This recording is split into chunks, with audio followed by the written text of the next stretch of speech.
지난주 월요일 잠을 설쳤습니다. 제가 뭐 이렇게 잘 긴장하는 편이 아닌데 갑자기 월요일 날 자고 일어났는데 밤에 뭔가 악몽을 꾸는 것 같은 괴로움에 잠을 설쳤는데요. 지난주 담임 목사님께서 이렇게 얘기하셔가지고 오해가 있습니다. 그래서 혹시 토요일 날 하나씩을 그래서 많은 분들이 다시 좀 들어봐 주시길 원했는데 그렇지 않더라고요. 그래서 전혀 담임 목사님 어떻게 하나 보자라고 하지 않았고요. 저는 우리 목사님께서 어떻게 설교하시는지 기대가 됩니다. 저는 이렇게 했습니다. 그래서 혹시나 하나씩 못 들으신 분들이 계셔서 정정합니다. 그래서 어떻게 하나 보자 아닙니다. 그래서 기대됩니다. 이런 마음이었고요. 잠을 설쳤는데 뭐 그 목사님의 언급은 조금의 이유고 실은 설교를 준비하면서 이 말씀이 잘 아는 말씀이기 때문에 좀 어려웠습니다. 고린도전서 13장 특별히 이제 뭐 어릴 때부터 신앙생활 하셨던 주일학교죠. 그때부터 신앙생활 하셨던 분들 중에 이 말씀을 모르시는 성도님들은 아마 없으실 겁니다. 우리가 1189장에 있는 모든 성경에 단 한 절의 말씀을 못 외워도 고린도전서 13장의 1절 말씀과 마지막 13절 말씀은 다 외웁니다. 그런즉 믿음 소망 사랑이 항상 있으로되 이 중에 제일은 사랑이다. 뭐 이 말씀 사랑이 없으면 아무것도 아니다. 이 말씀을 우리는 익히 듣고 잘 알고 있습니다. 그래서 처음에 고린도전서 13장의 말씀을 가지고 설교하라고 하셨을 때 당연히 잘 아는 말씀이니까 좀 편하게 접근을 했는데요. 그런데 그 말씀을 묵상하고 묵상할수록 그게 쉽지 않더라고요. 지난주 담임 목사님 설교 제목이 어렵다 사랑이었잖아요. 목사님도 말씀하셨던 것처럼 사랑, 우리 사랑의 목사님 자신 있게 할 수 있겠다라고 했는데 고린도전서 13장을 묵상하면 묵상할수록 그게 아니더라고요. 그리고 더 어려웠던 이유 중에 하나는 이미 우리가 알고 있다. 성도님들께서 내가 잘 알고 있는 말씀이야 라고 하는 그 터전 위에 낯섦과 새로움을 설명하는 것이 참 어려운 것 같았습니다. 그래서 되게 부담감을 느끼고 설교를 준비했는데요. 오늘 말씀을 잘 보면요. 고린도전서 13장 말씀을 계속 한 절 한 절 묵상해 보면 이것이 잘 적용되기가 쉽지가 않습니다.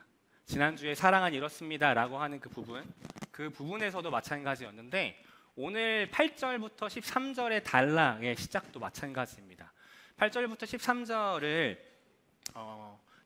사랑의 영원성을 주제를 담고 있는 단락이라고 하는데요. 8절의 시작은 이렇게 됩니다. 사랑은 언제까지나 떨어지지 아니하되 라고 시작합니다. 세 번역으로 보면 사랑은 없어지지 않습니다 라고 말합니다. 사랑은 영원합니다. 사랑은 영원합니다 라고 말씀합니다. 성도님들께 묻겠습니다. 사랑은 영원합니다. 맞나요? 사랑은 영원한가요? 아멘인가요? 노멘인가요? 네, 그래서 사랑은 영원한가요? 아멘이십니까? 영원하지 않습니다. 제가 예를 들어 볼까요? 간단합니다. 여기 대부분이 결혼을 하셔서 이제 배우자들이 있으실 텐데요. 자, 제 배우자가 지금 결혼한 내 배우자가 첫사랑이다. 손 드십시오. 첫사랑. 염지선 쌤 진짜세요? 첫사랑이다. 한 두 분, 수민, 아니 옆은 아니시래요. 거의 없으시죠? 네, 대부분 첫사랑 실패하셨습니다. 그러면 사랑은 영원한데 어떤가요? 첫사랑 사랑이셨잖아요. 사랑 영원하지 않은데요. 만약에요, 오히려 첫사랑이 영원하다면 어떨까요? 지금도 첫사랑을 변함없이 살아가고 계시다면 그 사랑이 저희 안에 영원하다면 그게 더 문제 아닌가요? 8절부터가 잘 이해가 되지 않습니다. 그죠? 사랑은 영원합니다. 근데 이 말씀을 딱 마주하는 순간 저의 사랑은 그런가요? 그렇지 않습니다. 그러면 첫사랑은 사랑이 아니라고 말하실 건가요? 그럴 수도 없지 않나요? 이처럼 이건 하나의 예고요. 고린도전서 13장의 말씀의 사랑을 내 삶에 적용해 보면 뭔가 내 안에 그것이 딱 들어맞지 않은 그런 부분들이 많이 있습니다. 그래서 제가 13장을 묵상하며 느낀 게 있습니다. 우리가 말씀이 익숙하다고 해서 그 말씀을 잘하는 것은 아니라는 것입니다. 말씀을 자주 들어왔다고 해서 그 말씀을 잘 이해하는 것은 아니라는 것입니다. 제게 고린도전서 13장이 그러했습니다. 이는 저뿐만 아니라 우리 모든 성도님들에게도 그러하시지 않을까 싶습니다. 그래서 고린도전서 13장을 오늘 마치면서 이 말씀을 제대로 바라보기 위해 한 가지를 바로잡을 필요가 있습니다. 뭐냐면 사랑, 13장에 설명된 사랑이라고 하는 단어의 정의입니다. 세상에는 다양한 사랑이 있습니다. 앞서 각 성도님들이 품으셨던 첫사랑도 있고요, 자녀에 대한 사랑도 있고 부모에 대한 사랑도 있습니다. 다양한 사랑이 있습니다. 그런데 고린도전서 13장에서 정의하고 있는 이 단어가 담고 있는 사랑의 정의는 이런 우리의 모든 사랑을 담고 있지 않습니다. 여기서 말씀하시고 있는 사랑은요, 하나님 사랑입니다. 그래서 고린도전서 풀어 쓴 성경이라는 그 책의 저자인 강산 목사님은 이 13장을 이렇게 새롭게 번역하시며 13장의 사랑을 전부 다 하나님 사랑이라고 번역했습니다. 그 중에 일부를 보여드리면 이렇습니다. 1절입니다. 내가 성령님께서 주시는 언어적인 은사들을 받아 오랜 시간 방언으로 기도하거나 천사처럼 아름다운 말을 할 수 있다 하더라도 하나님 사랑으로 하지 않는다면 나는 아무 의미 없고 시끄러운 소리만 만들어낸 것입니다. 이렇게 설명합니다. 4절에 보면요, 지난주 주제 말씀이었죠. 하나님 사랑, 그 진정한 사랑은 이것입니다 라고 하며 설명하는 것입니다. 그렇기 때문에 이 고린도전서 13장에 나의 사랑을 적용하는 순간 말씀이 맞지가 않습니다. 나의 인간적인 사랑을 적용하는 순간 그렇지 않은 부분들이 발생하는 거죠. 제 사랑을 적용하면요, 8절에 내 사랑은 영원하지 않음에서부터 어긋나기 시작한다는 것입니다. 그래서 오늘 본문에 보면요, 사용된 사랑이라고 하는 단어의 원어인 헬라어는 우리가 잘 아는 아가페라고 하는 단어입니다. 아가페를 그 당시에 일반적으로 사람과 사람 간의 사랑에서 사용하지 않았던 것은 아닙니다. 하지만 이 성경을 썼던 바울은 이 아가페라고 하는 이 단어를 특별히 하나님 사랑에 대한 의미를 부여해서 독특하게 사용했다는 것을 확인할 수 있습니다. 그래서 그 유명한 성서학자인 안데르스 니그렌이라는 사람이 있는데 이 사람이 쓴 아가페와 에로스라는 책이 있습니다. 아가페와 에로스. 이 저자는요, 이 신학자는 하나님 사랑과 인간 사랑을 아가페라고 하는 단어와 에로스라고 하는 단어를 구분해서 의미를 담고 책을 설명합니다. 즉 고린도전서 13장 여기에 담고 있는 사랑은요, 세상에 존재하는 모든 사랑이 아닙니다. 하나님 사랑입니다. 우리의 사랑, 인간의 사랑이 아니라 하나님의 사랑이 무엇인지를 고린도전서 13장은 설명하고 있는 것입니다. 이찬수 목사님께서 고린도전서 13장을 설교하시면서 이 하나님 사랑을 아가페라 하고 인간의 일반적 사랑을 에로스라고 구분한 다음에 이 두 가지를 이렇게 정의하셨습니다. 에로스, 인간의 사랑, 그런 에로스가 가치를 쫓는 사랑이라면 아가페는 가치를 부여하는 사랑이다. 가치를 쫓는 사랑과 가치를 부여하는 사랑으로 나눈 다음에 하나님의 사랑은 가치를 부여하는 사랑이다고 말씀하셨습니다. 즉 이러한 사랑의 정의는요, 왜 사도 바울이 12장의 은사를 설명한 다음에 그리고 14장에 예언에 대한 설명으로 이어지기 그 중간에 갑자기 왜 사랑을 이야기했는지를 알 수 있습니다. 그 당시 고린도 교회는 우리가 익히 들어왔듯이 은사가 넘쳐나는 교회였습니다. 은사에 대한 사모함이 컸고 하나님을 더 알고자 하는 열망과 지식도 넘쳐났습니다. 그래서 그들은 실제로 은사를 많이 받았고 그 안에는 하나님에 대한 암도 깊어졌습니다. 삶 가운데 자유함을 얻은 사람들도 있습니다.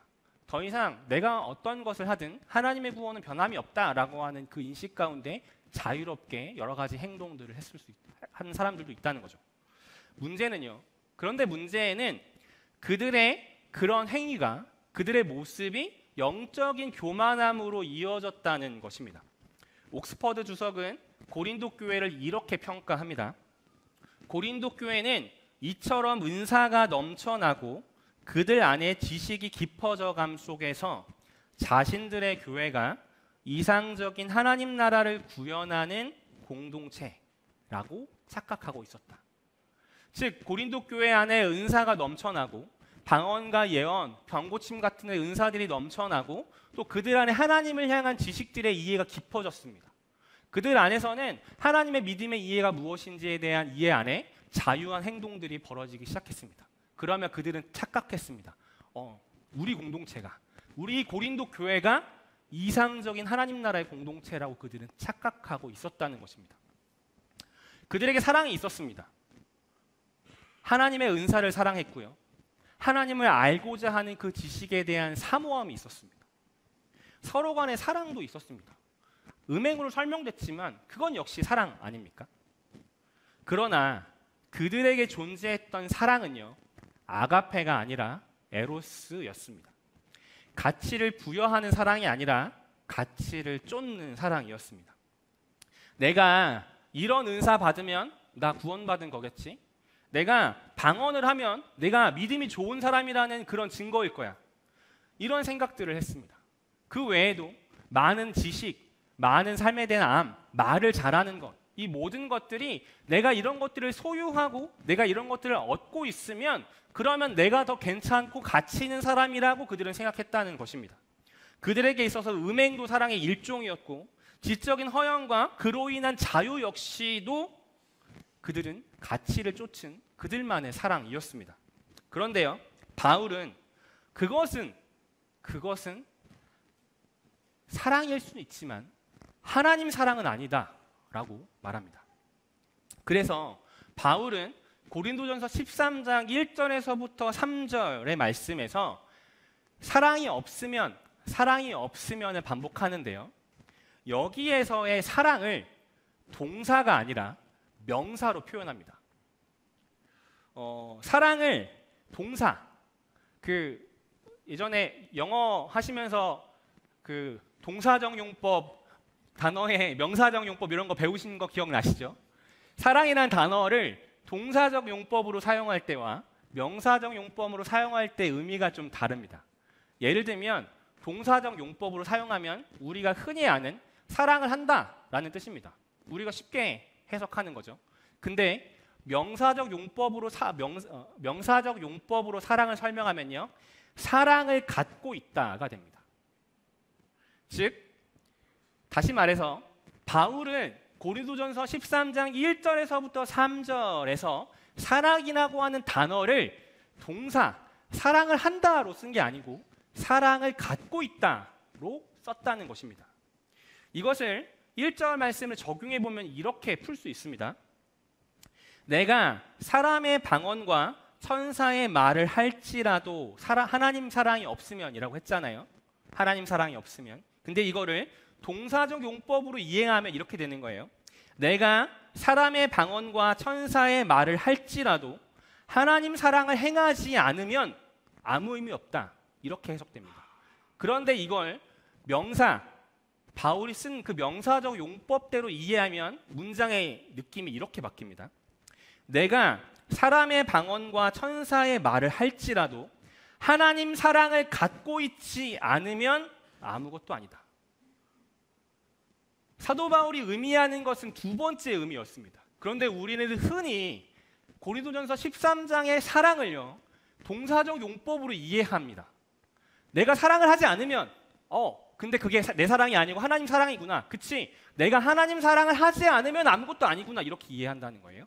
그런데 바울은 그런 의미가 아니고 너희가 하나님 사랑을 갖고 있지 않으면 아무것도 아니다 라고 설명한 거라는 거예요. 즉 교회를 거룩하게 만드는 사랑은요, 우리를 온전하게 만드는 그 사랑은요, 실은 내가 실천하고 노력해서 얻어내는 사랑이 아닙니다. 하나님으로부터 선물로 부여받은 사랑입니다.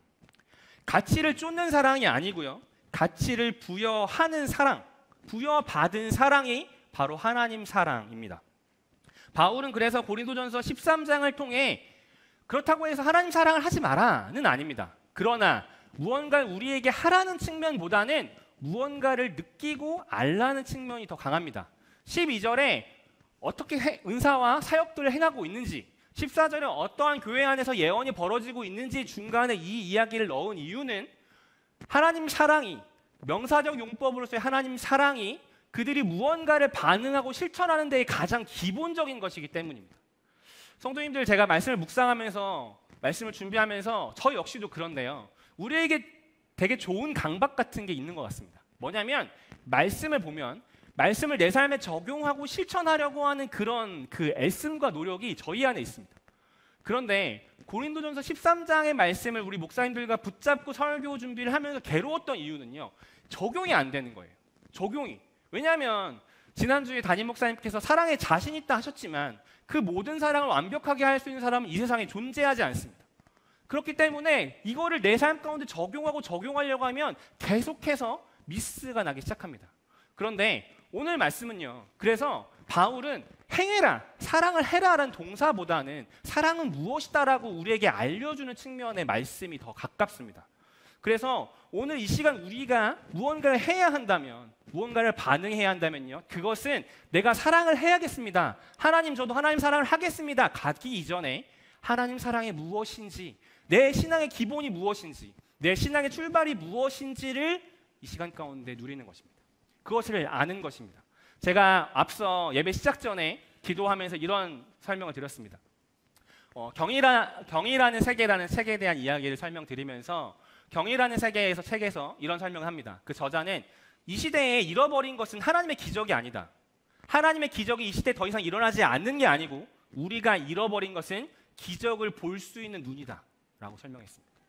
성도님들, 우리 가운데 필요한 것은요, 내 삶 가운데 하나님의 기적을 볼 수 있는 눈입니다.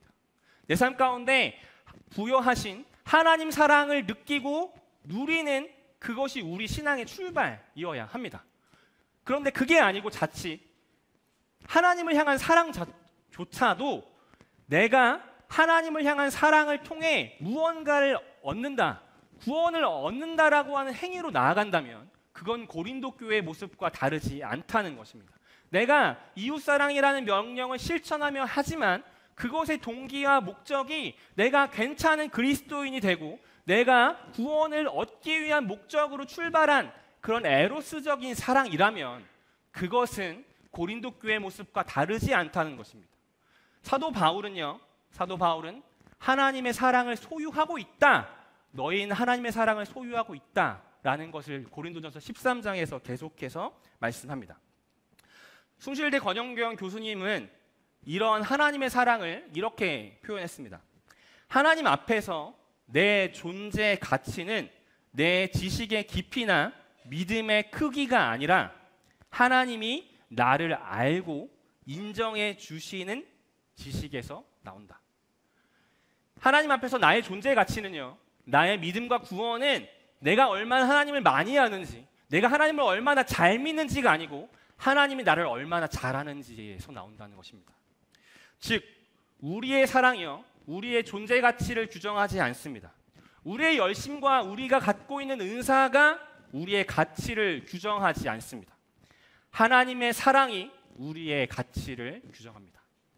나의 사랑을 행함이 아니라 나를 위해 행하신 하나님의 사랑이 나의 존재를 만드신다는 것입니다. 제가 최근에 읽은 책 한 권이 더 있는데요, 아이는 무엇으로 자라는가라는 책입니다. 가족치료의 창시자인 미국의 버지니아 사티어라는 교수님이 쓴 책인데요, 이 책은 건강한 아이를 키우는 것은 결국 자존감 높은 아이로 키우는 거다라는 이야기를 설명합니다. 그러면서 자존감에 대한 이야기를 초반부에 하는데요, 사람의 자존감, 내게 스스로 내가 얼마나 존재 가치가 있는지를 소중하게 느끼는 그거를 형성하는 시기는 4세에서부터 5세 사이에 인간의 자존감의 90% 이상이 형성된다고 합니다. 그러면 그 시기에 어떻게 자존감이 형성되냐면 관계를 통해서 형성됩니다. 근데 그 관계는 누구와의 관계냐면 가족, 그 중에서도 부모와의 관계가 이 아이의 자존감을 형성한다는 것입니다. 제 딸이 지금 4살이거든요. 제 딸이 그 교회에서 이제 친구들도 제법 생겼습니다. 지들끼리 막 놀러 다녀요. 막 이제 다니는데 이렇게 친구도 생겼지만 이 아이에게 제 딸에게 자신의 자존감을 형성하는데 이 친구들의 영향은 0.1%도 미치지 않는다는 거예요. 이 아이의 자존감 형성의 99.9%는 누구와의 관계에 있냐면 부모, 저와의 관계 안에서 형성된다는 것입니다. 그러면서 제가 이 책을 보면 느낀 게 있는데요. 자존감. 그러니까 즉 내가 나를 얼마나 존중하고 가치 있는 존재로 느끼는지를 그 감정을 느끼는 그 자존감이라고 하는 게 아이러니하게도 그 자존감을 결정하고 형성하는 데서는 내가 아니라 전적으로 타인에 의해서 결정된다는 거예요. 나의 자존감인데요. 나의 자존감이 높냐 낮냐의 결정을 내가 할 수 있는 게 아니라는 거죠. 다른 사람을 통해 결정되는 거예요. 다른 사람이 나를 어떻게 존재 가치를 부여했는지에 따라서요. 그것도 나와 가장 가깝고 나를 가장 사랑하고 친밀한 부모가 나를 어떻게 대하는지 그거에 따라서 나의 존재 가치가 결정된다는 것입니다. 성도님들, 하나님 사랑이 바로 이런 사랑입니다. 우리의 존재 가치를 결정하는 거죠. 에로스는요, 앞서 말한 것처럼 내가 나의 존재 가치를 결정하려고 해요. 하지만 그걸로는 우리의 존재 가치가 절대로 결정되지 않습니다. 그런데 반대로 나의 존재 가치를 결정하게 만드는 사랑은요, 나에게 가치를 부여하신 그 하나님의 아가페 사랑입니다. 이 이야기를 들으면 이런 생각 드실 수 있을 것 같아요. 문득 그 자녀들이 있으실 텐데요. 다 사세가 지나신 분들이 많으실 것 같아요. 뭐야, 내 자식의 자존감이 저렇게 낮은 게 나 때문이라고? 내 자식이 이 모양이 나 때문이야? 이런 생각이 드실 수 있을 것 같아요. 저도 제 아이에게 100%를 하거든요. 아니 120%를 한다고 생각해요. 여기 계시는 부모님들 모두가 다 그러시잖아요. 100을 다 하셨을 거예요. 아니 200을 다 헌신하셔서 하셨을 거예요. 그런데 아이가 받아들이는 것은 100이 아니고 뭐 50일 수 있고 30일 수 있고 70일 수 있을 것 같아요.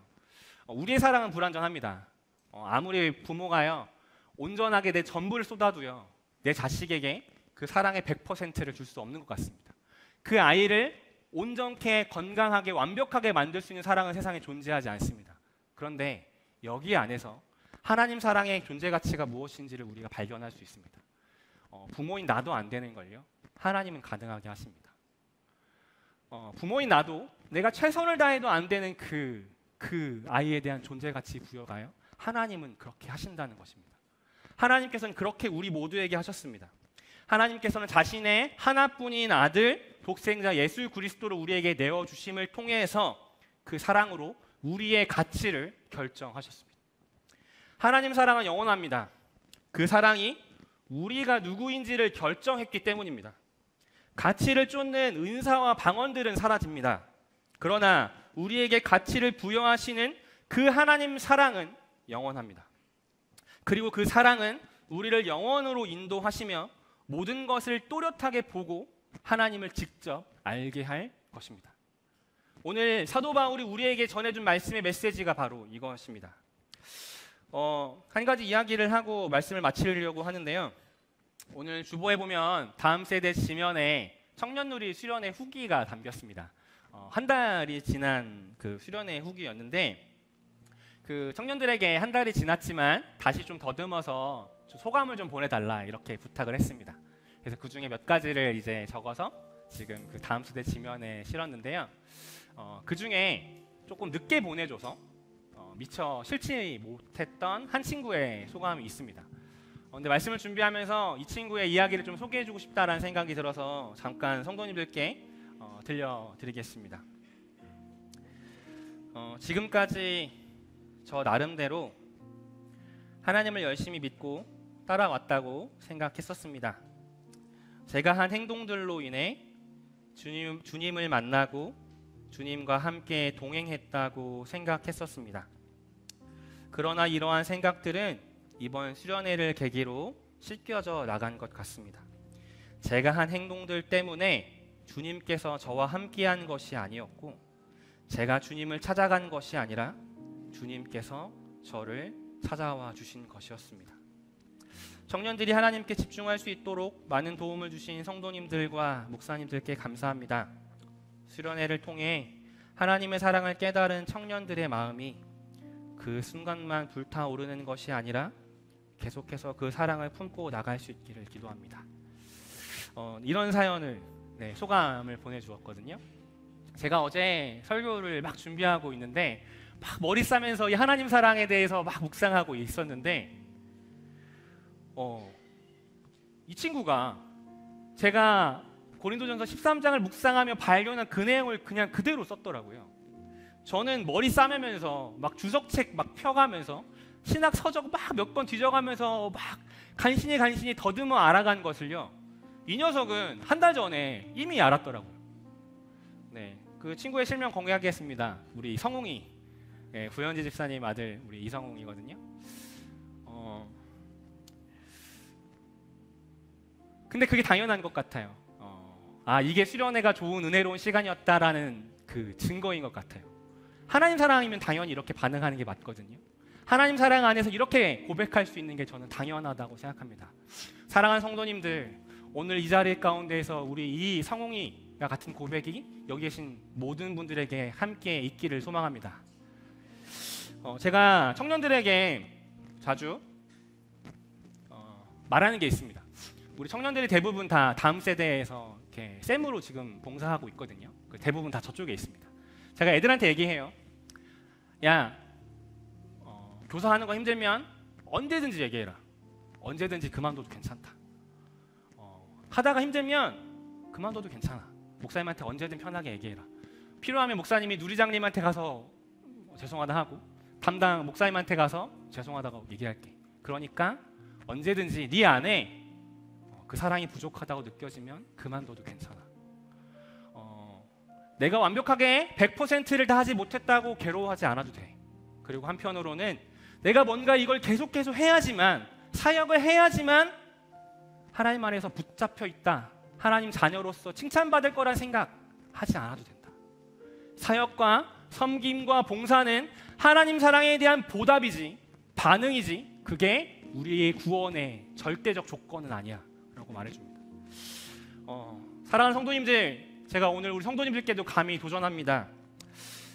여기 여러 가지 사역과 섬김과 봉사를 하시는 분들이 많이 계신데요, 만약에 지금 하시고 계시는 사역 가운데, 섬김과 봉사 가운데 심지어는 그게 하나님 사랑을 향한 열심이든 이웃 사랑을 향한 열심이든 그 동기가 내가 가치를 얻고자 하는 에로스 사랑이시라면, 내가 이것을 해야만 하나님 앞에 구원받고 내가 이것을 해야만 하나님 앞에 칭찬받을 것이라는 그 믿음과 생각에서 출발하신 거라면 전 감히 잠시 그 사역들을 내려놓으시기를 권면합니다. 그리고 다시 온전한 하나님의 사랑에서부터 회복하시고 그 반응의 자리로 다시 올라오시기를 권면드립니다. 고린도 교회의 거룩함과 그 안에 넘치는 은사는요, 그리고 오늘 우리 높은 뜻 우신교회의 거룩함은요, 우리에게 가치를 부여하시는 그 하나님 사랑으로부터 출발합니다. 오늘 우리에게 요구되는 실천과 결단은 그래서 그 사랑을 다시금 느끼고 그 사랑을 깨닫고 그 은혜의 자리로 내려가는 것뿐입니다. 이제 말씀을 마치려고 합니다. 그 수련회 때 우리 틴준누리 친구들이랑 기도회 때 많이 불렀던 찬양이 있거든요. 나의 하나님이라고 하는 찬양입니다. 오늘 우리 예배 시작하면서 불렀던 찬양인데요, 그 찬양의 그 앞 1절 가사가 이렇게 나옵니다. 나의 사랑 너는 어여쁘고 참 귀하다. 어느 보석보다 귀하다. 네가 사랑스럽지 않을 때 너를 온전히 사랑하고 너와 함께 하려고 내가 왔노라. 이런 가사거든요. 제가 설교 준비하면서 우연히 이 찬양 들으면서 하려고 이렇게 틀어놨는데요, 평소에는 보이지 않던 그 찬양 동영상에 댓글을 보게 됐어요. 그 동영상에 댓글이 한 1000개가 넘게 달려 있더라고요. 근데 그 댓글들이 제가 생각했던 댓글들이 아니었어요. 저는 이 찬양 너무 은혜로워요, 하나님 너무 사랑합니다, 이런 게 달릴 줄 알았거든요. 근데 그 1000개가 넘는 댓글들에 어떤 게 달려 있었냐면요, 다 자기 고백적인 이야기들을 댓글로 달아놓으셨더라고요. 누가 시키지도 않았는데요. 다 자기의 삶 가운데 겪는 괴로움, 아픔, 고민들을 막 다 달기 시작하셨어요. 제가 이걸 보면서 몇 가지 성도님들께 나눠드리고 싶어서 가지고 왔습니다.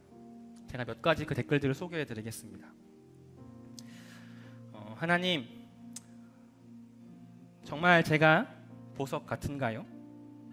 저를 아직도 사랑하시나요? 저를 기다려주시고 계신가요? 절 아직도 버리지 않으셨나요? 그 빚을 제가 어떻게 갚아야 할지 감도 오지 않습니다. 거룩히 살아갈 힘을 주세요. 주의 나라를 위해 일할 수 있게 해주세요. 저같이 쓸모없는 자도 주님 손에 들리면 무엇이든 할 수 있음을 믿고 걸어보겠습니다. 또 다른 댓글입니다. 하나님, 저 지금 하나도 예쁘지 않습니다. 저의 약한 믿음은 늘 고난의 때에 드러납니다. 하나님, 내일이 두렵습니다. 너무 무섭고 가고 싶지 않습니다. 하나님, 제 마음에 기쁨이 없습니다. 슬프고 두려움만 가득합니다. 하나님, 나는 또 하나님을 버렸지만 내게 다시 와주실 수 있나요? 나를 치료해 주실 수 있나요?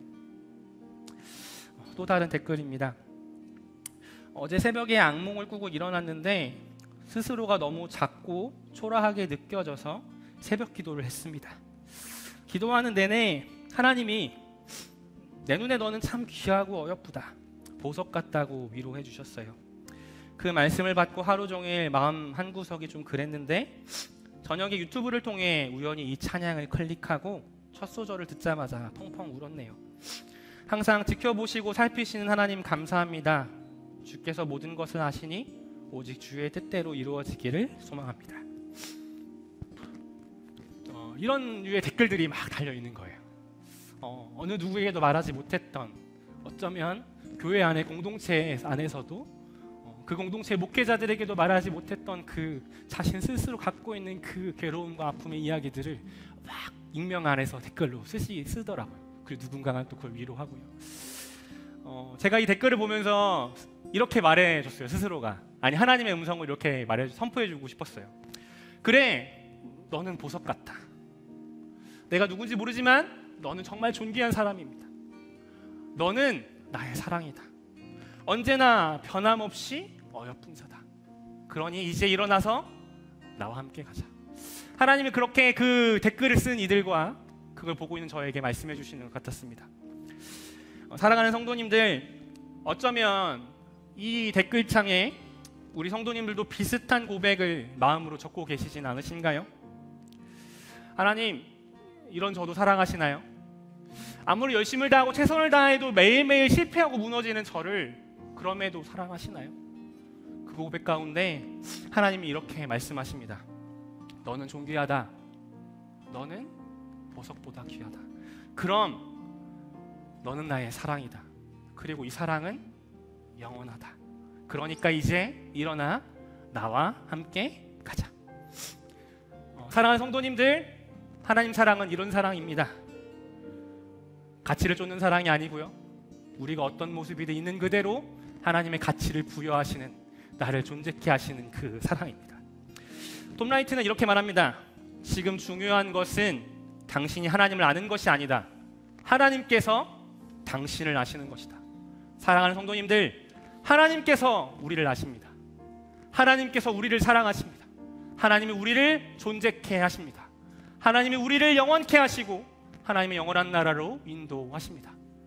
그 사랑을 붙잡고 나아가시기를 소망합니다.